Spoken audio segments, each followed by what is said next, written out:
Bismillahirrahmanirrahim. Alhamdulillah wassalatu wassalamu ala Rasulillah Sayyidina Muhammad bin Abdullah wa ala alihi wa sahbihi wa man wala amma ba'd. Alhamdulillah. Kita melanjutkan kajian kitab Taqiratus Sadidah yang disusun oleh Sayyid Hasan bin Ahmad Al-Kaf. Dan kita masih di pembahasan tentang masalah kesunahan-kesunahan di dalam setiap rukun di dalam sholat. Ya, kesunahan apa saja yang bisa kita kerjakan di setiap rukun ketika sholat. Yang sebelumnya kita bahas kesunahan yang ada di sujud. Apa aja yang di sujud itu, apa aja yang bisa kita lakukan. Kesunahan apa aja. Jadi intinya sholat itu mulai dari takbiratul ihram sampai salam itu full dengan kesunahan. Bahkan dia mengatakan 1000 sunnah di dalam sholat. Mulai dari sebelum takbir sampai setelah salam. Dan fungsi kesunahan ini kalau kita mengerjakan wajib kemudian kita tambah dengan kesunahan, di samping menyempurnakan wajib juga menambahkan fadilah dan keutamaan dan pahala. Intinya menambahkan celengan lagi. Ya. Kemudian dikatakan di sini kesunahan yang sekarang yang selanjutnya adalah yusannu fil julusi baina sajadatain, sunnah di waktu duduk di antara dua sujud. Kesunahan apa aja? Yang pertama iftirash. Apa itu iftirash? Wa huwa an yaj'ala ka'bi rijlihil yusra farshan lahu. Kaki kirinya, ya ini apa namanya, mata kaki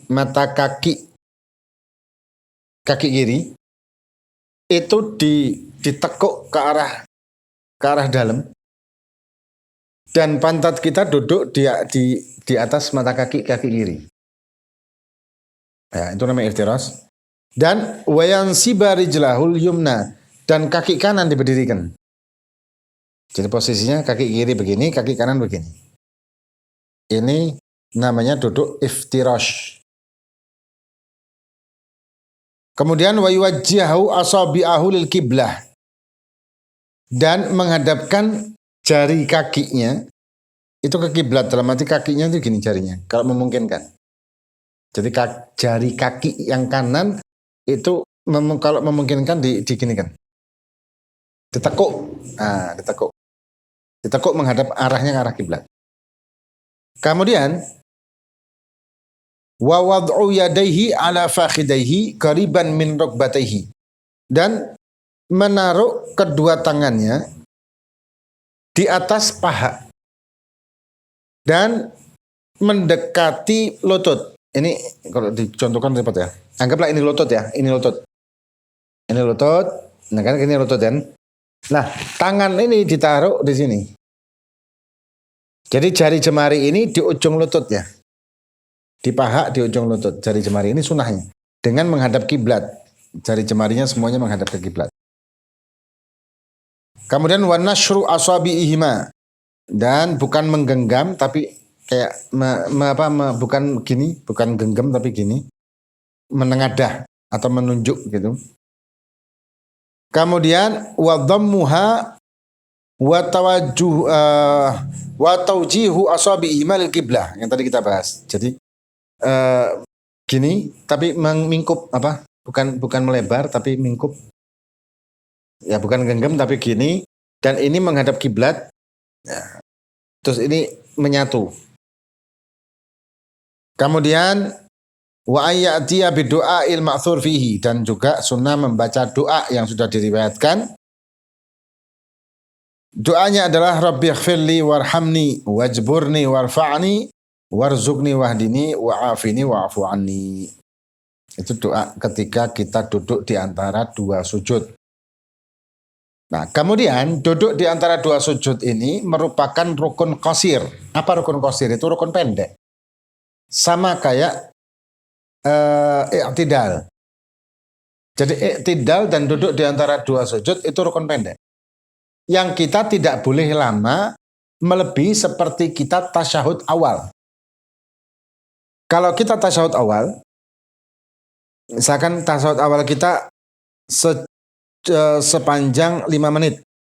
Ya tidak mungkin ya 5 menit ya. Anggaplah berapa? Anggap tasyahud awal kita anggaplah mungkin 20 detik atau 30 detik. Maka duduk di antara dua sujud kita pun tidak boleh lebih dari 30 detik itu. Duduk di antara dua sujudnya ya. Karena itu rukun pendek. Kalau rukun panjang bebas. Rukun panjang ini kita bisa lama-lama di situ seperti rukuk dan sujud. Kecuali kalau kita jadi imam. Kalau kita jadi imam maka kita tidak boleh memanjangkannya. Kecuali kalau misalkan para makmum ini adalah orang-orang yang ridho dengan kita panjangkan. Misalkan kayak santri pondok atau anak istri. Kalau kita panjangin kan mereka tidak bisa bantah kan. Tidak bisa nolak maksudnya. Ya, itu tidak masalah. Tapi kalau kita menjadi imam sholat di masjid umum, masjid yang banyak orang juga di situ, orang macam-macam, maka tidak boleh kita panjangkan karena mereka mungkin ada kegiatan, mungkin ada keperluan atau hajat atau apa gitu. Jadi kita tidak boleh memanjangkan. Bahkan doa ketika sujud atau rukuk itu tidak lebih dari 3 kali. Kalau kita jadi imam itu tidak boleh lebih. Kalau kita sholat sendirian itu bebas.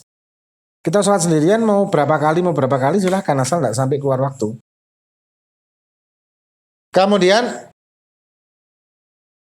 Kemudian duduk di antara dua sujud ini, masalah iftirash tadi ya, itu ada beberapa hal yang kita juga disunahkan iftirash. Karena duduk itu kan ada iftirash, ada duduk namanya tawarruk, ada duduk namanya ik'a. Nah, yang iftirash ini disunahkan itu yang pertama diduduk di antara dua sujud semuanya. Kemudian di tasyahud awal kita disunahkan duduk iftirash. Tasyahud awal. Kemudian di tasyahud akhir idza kana ba'dahu sujud sahwi. Di tasyahud akhir kalau memang rencana kita sebelum salam itu sujud sahwi. Itu disunahkan kita untuk iftirash bukan tawarruk. Walaupun tasyahud akhir ini, cuman kita rencana untuk sujud sahwi. Kemudian yang keempat jalsatul istirahah. Jalsah istirahah ini duduk istirahat. Jadi kalau dari rakaat ketiga mau keempat, ya kita setelah sujud yang kedua, kita boleh untuk duduk sejenak. Duduk sejenak dan kemudian lanjut ke atas. Sejenaknya itu sama hitungannya seperti tadi, tidak boleh lebih dari kalau tasyahud awal. Namanya duduk istirahat. Duduknya iftirash. Kemudian liman ajaza anil qiyam, bagi orang yang tidak mampu berdiri, duduknya iftirash juga. Kecuali kalau misalkan dia ternyata tidak bisa iftirash. Nah, jadi kalau orang ini iftirashnya tidak mampu karena memang sakit, iftirash pun tidak bisa, ya tidak masalah sih, sebisanya. Keenam tasyahud masbuk ma'a imami. Tasyahudnya masbuk dengan imam. Imamnya tasyahud akhir, masbuknya belum tasyahud akhir, tapi dia ikut tasyahud. Tapi posisinya dia karena bukan tasyahud akhir bagi dia, hanya dia wajib ikut tasyahud akhirnya si imam, maka dia duduknya iftirash bukan tawarruk. Nah. Kemudian kalau tawarruk itu bagaimana? Kalau tawarruk itu sebaliknya. Yang tawarruk ini tawarruk ini adalah duduk ketika akan salam. Duduknya yang mengakibatkan salam. Dalam arti duduk di tasyahud akhir yang berakibatkan salam nantinya. Bukan akan sujud sahwi. Itu tawarruk. Jadi satu-satunya tawarruk itu. Ada lagi ik'a. Ik'a itu ada dua macam. Ada ik'a yang sunnah, ada ik'a yang makruh. Ik'a yang sunnah, yang juga sunnah sama. Ketika ada orang yang dia memberdirikan kedua kakinya, dan kemudian tumitnya ini diduduki sama pantatnya. Jadi pantatnya duduk di antara dua tumit. Paham? Hah? Iya, disatukan begini. Ya, jadi kayak apa ya? Kayak duduk jinjit. Tapi pantatnya di atas tumit. Kedua tumit. Ini masih sunnah. Ini namanya ik'a. Tapi ada ik'a yang makruh. Ik'a kalkilabi katanya di Zubat. Yaitu kalau pantatnya duduk di lantai, kaki kanan kirinya di sebelah, itu juga makruh. Hah? Jadi kalau kita duduk posisi seperti itu makruh. Tapi kalau kita duduk di atas tumit kita sendiri itu nggak makruh. Jadi di atas tumit. Itu juga namanya ik'a, tapi ik'a yang tidak makruh. Tapi kalau disunahkan mana yang lebih afdol? Iftirash, kalau yang lebih afdol. Cuma kan kadang-kadang ada orang yang tidak mampu sih, iftirash itu dia tidak mampu karena posisinya dia, posisi tubuhnya atau apa ya, semampunya. Itulah nikmatnya menjadi umat Nabi Muhammad SAW. Kalau kita tidak mampu sholat dengan cara begini gimana? Ya cara yang begini, cara yang kamu mampu seperti apa? Saya tidak mampu duduk kayak gini gimana? Ya semampumu, dudukmu kayak apa? Jadi nikmatnya umat Nabi ini kayak gini. Dan wajib ini tidak ada yang susah. Tidak ada satupun kewajiban yang susah untuk kita lakukan dan kita kerjakan. Wallahu a'lam bishawab. Fatihah bin Allah faqina fi ridha hadi kullu sallallahu alaihi Fatihah. Suratul ladzina an'amta 'alaihim ghairil maghdubi 'alaihim waladdallin. Amin.